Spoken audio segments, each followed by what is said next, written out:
Hello， 大家好，歡迎收睇全職媽咪過年前堅持自律飲食第9日。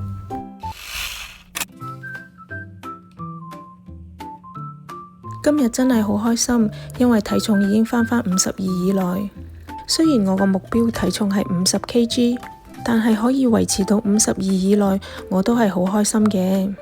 呢個係嗰日去 Costco 睇到嘅 Proggies， 我都唔知讀音啱唔啱，我就叫佢做鬼佬餃子。我兩個仔響 Costco 試咗話鍾意，就買咗2包返嚟俾佢哋返學做午餐。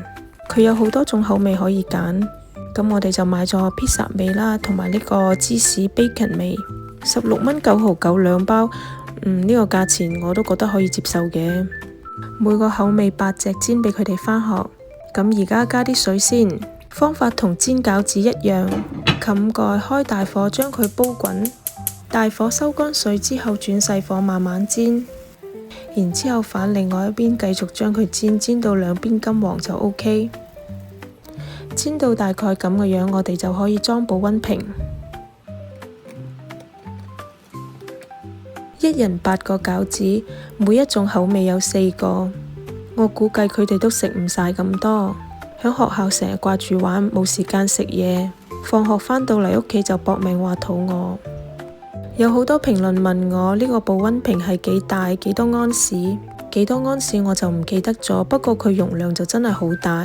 你睇下我入邊裝8隻餃子仲有位，我估計裝10到12隻大餃子都冇問題。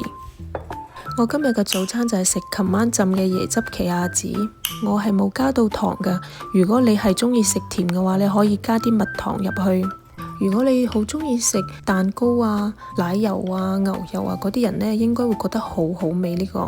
雖然我冇落到糖，但係我食到佢好清新、好清甜嗰種口感，好滑㗎。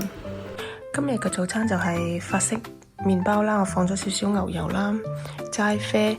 呢個就係琴日我整嗰個椰汁奇亞籽，上面加咗啲奇異果同埋藍莓。咁今日中午嗰餐呢，就食牛肉蝦滑紫菜湯。如果你鍾意飲多啲湯嘅話，記得落多啲水喎，因為紫菜係好吸水㗎。不過我就特登落少啲水去煲，因為我覺得食多啲渣少啲湯會襟飽啲。因為中午呢餐好重要，食完呢餐就要捱到聽日早上先可以食嘢㗎啦。等啲蝦滑滾咗之後呢，就要落啲紫菜落去。蝦滑同紫菜都係好快熟嘅嘢，所以滾幾滾就 OK 㗎啦。調味料我就係落咗白胡椒粉同埋鹽。食之前呢，我會向上面整2個窩蛋。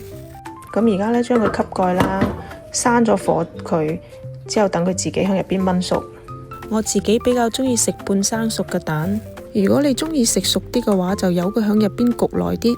中午食完呢餐之後，大概3點半我又飲咗一杯冰美式，除咗飲水之外就唔再食任何嘢。